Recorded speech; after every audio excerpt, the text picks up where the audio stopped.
Hello children, we've heard and we know the story of Isaac, the obedient son of Abraham, the loving husband of Rebekah, the father of Esau and Jacob, and a friendly neighbor to all those around.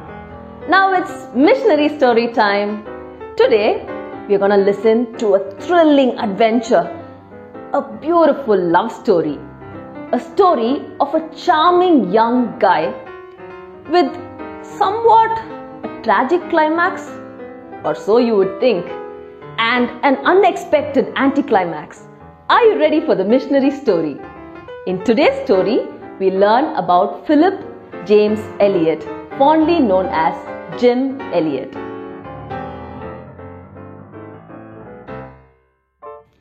Jim Elliot was born in Portland, Oregon, USA on October 8, 1927. At a very young age, he knew the Lord. And guess what? When he was 6 years old, apparently he went to his mom and said, "Mommy, Lord Jesus can come anytime, for I am saved now."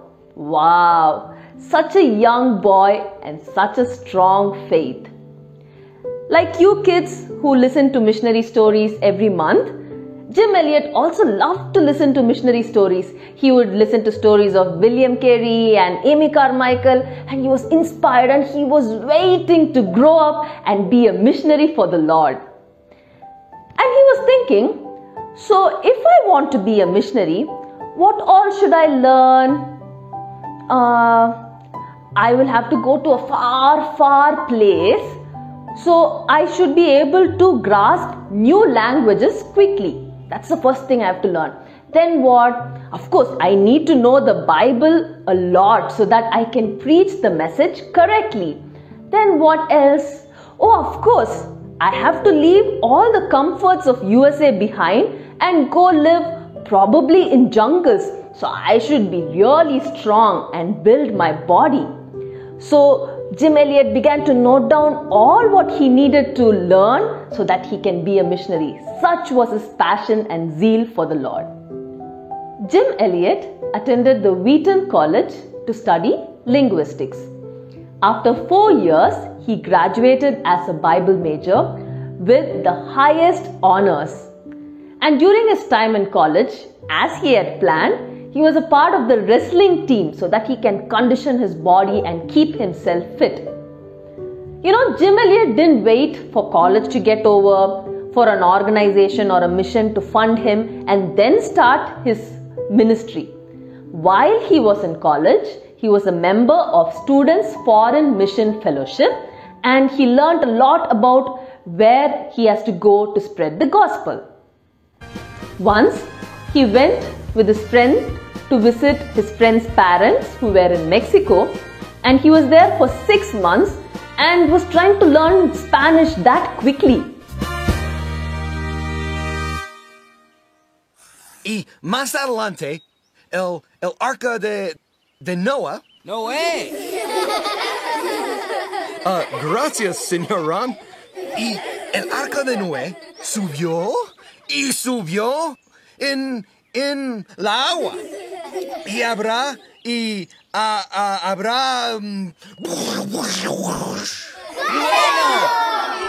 Eso. Pero Dios ayudó a Noé. Y Noé y su familia rescatados. Brilliant, Elliot. Okay. Está bien. Otro. While studying languages, Jim wasn't able to pick up Greek that easily.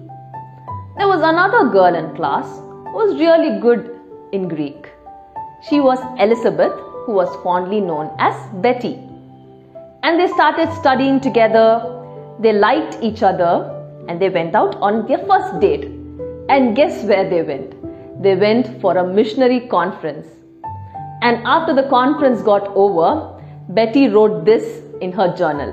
Let me read. "But oh, those 100,000 souls who perished in blackness of darkness forever today.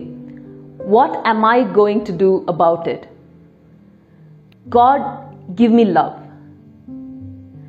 Jim is without exception the finest fellow I have ever met. Look at that. Look at their priority. Their love for God, for the people who didn't know the Lord, was much higher than the love they shared among each other. They both prayed for a long time to know if it was God's will for them to be together. In one of their conversations, Jim told Betty, "Betty, I've committed you to the Lord, just like Abraham laid Isaac on the altar." Jim too laid his desires on the altar for the Lord to decide. Both of them were ready to sacrifice and put God's mission first. And as we all know, eventually they got married because it was God's will. And during their courting time, they had lived a life of purity, and their marriage was that of a matchless love story. Coming back to his mission, he participated in a missionary conference at Illinois University, and there he found out that there was a lot of need for people to work amidst the tribal communities of South American jungles. So he went and learned some linguistics for 10 weeks, and he and his fellow missionaries left to go to Ecuador. The fellow missionaries were Ed McCulley, Roger Youderian, Pete Fleming, and their pilot Nate Saint. They were going to evangelize the Quechua Indians. They stayed in the Shandia mission and they tried to reach out to the Waodani community. News, I hope you and your friend Pete Fleming like water. You'll be at sea about 20 days, and I'm sure that upon arrival, Quito will seem another world to you. Plátanos, señores, maduros y frescos. Buen precio. Plátanos, señores. Independiente, compre su Independiente. Las últimas noticias. Me llamo Jaime. Now you'll have to learn the basics of Spanish first, about 6 months of study, which you'll do in the capital. No, aquí no. Necesito ir a la oficina de correos. Un poco más adelante. Ah, bueno, me hubiera dicho, señor. Vamos para allá. And then you'll be ready for Shandia.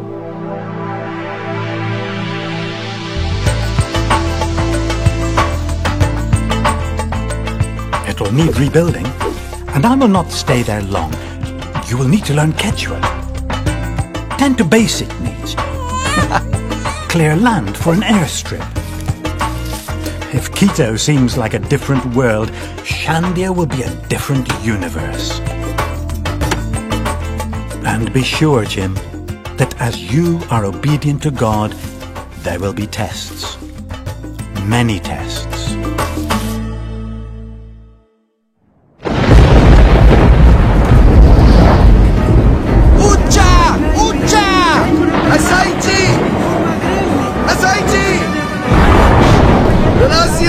Relasio, Wahasi Hata Uroman! Ucha! Ucha! Wasikata Tanchuchi!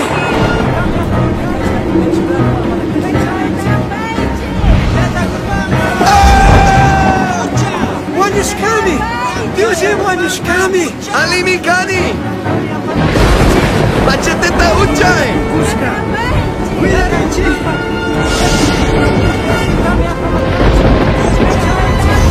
Quickly, run!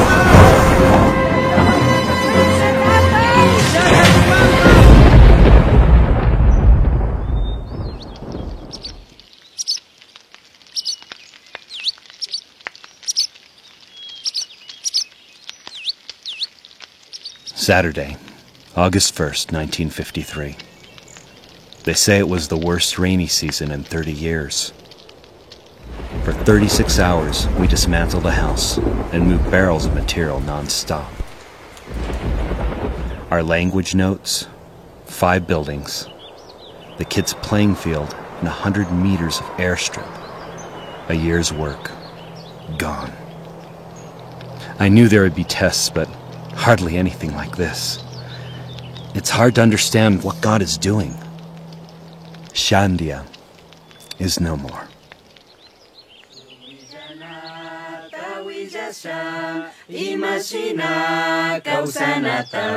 Dios pawawa kunashina kaipi causas kakamaka. Yayapa, Shuripa, Ushaiya, Espiritu Pastitu.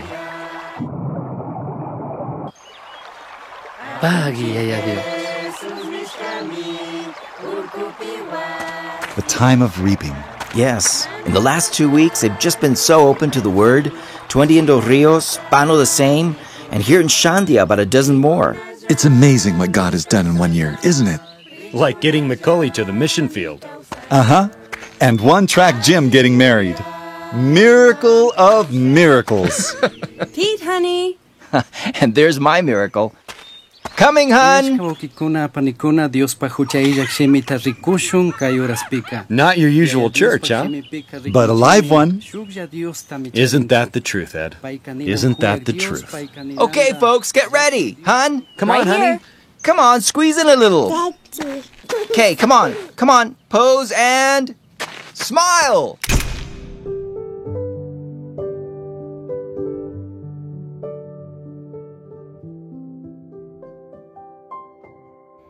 There, Jim Elliot heard about the Aucas community.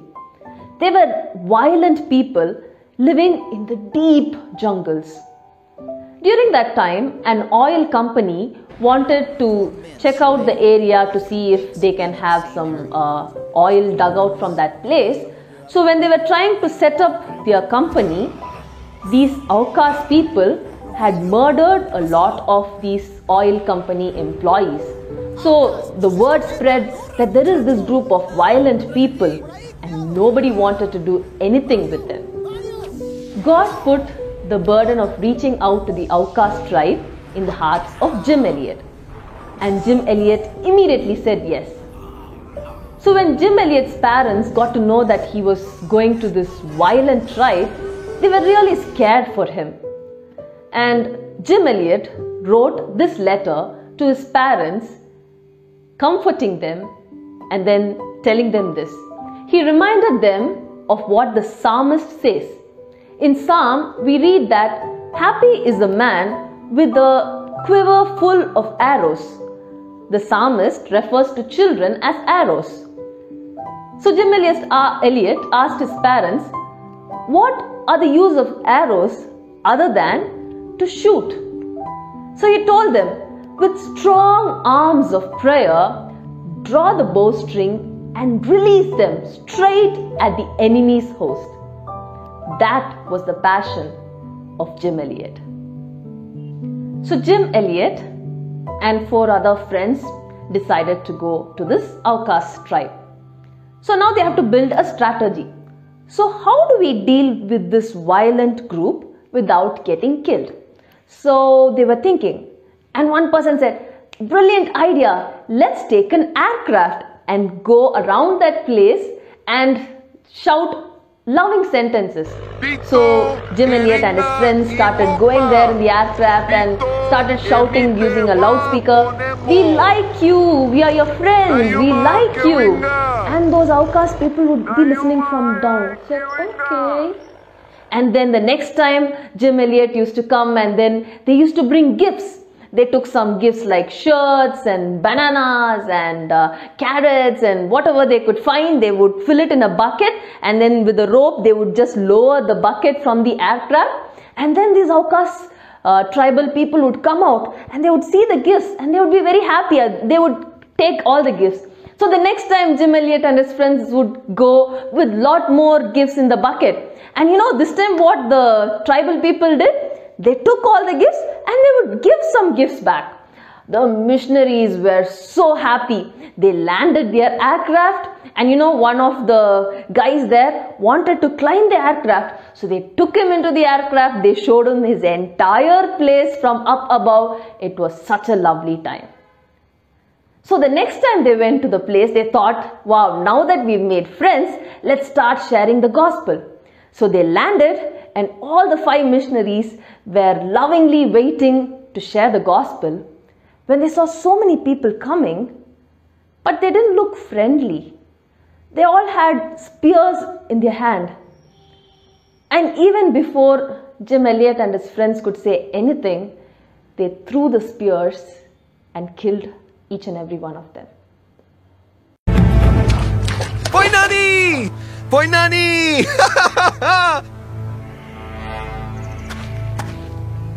Poinani!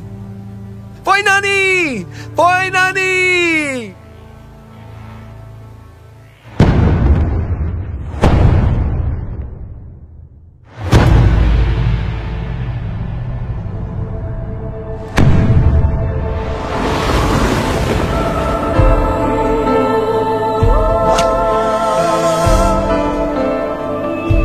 And if it's our loss, may it be to God's glory.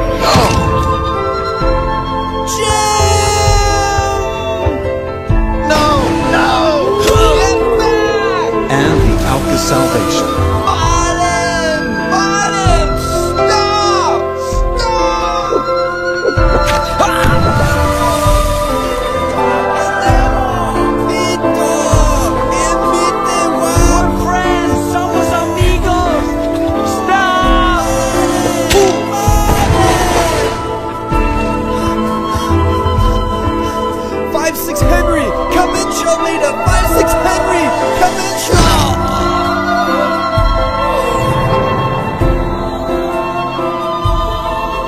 He is no fool who gives what he cannot keep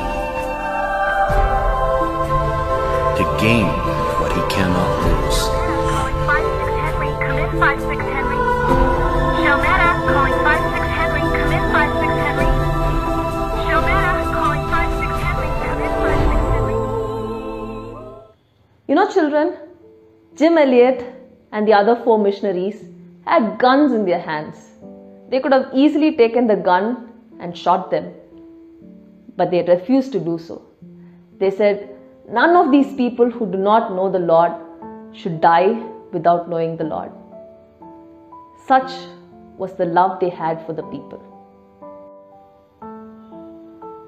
It might sound like a tragic ending. 5 precious lives lost, and the gospel also wasn't preached. But that's not the end of the story. The love Jim Elliot and his 4 friends had for the tribe was so much that his families wanted to reach out to the community. Jim Elliot's wife Betty and their daughter Valerie wanted to go and stay and serve the Aucas tribe for 2 years. And Nate Saint, another missionary who went with Jim Elliot and was killed, his sister and his son stayed there for a very long time, serving the community.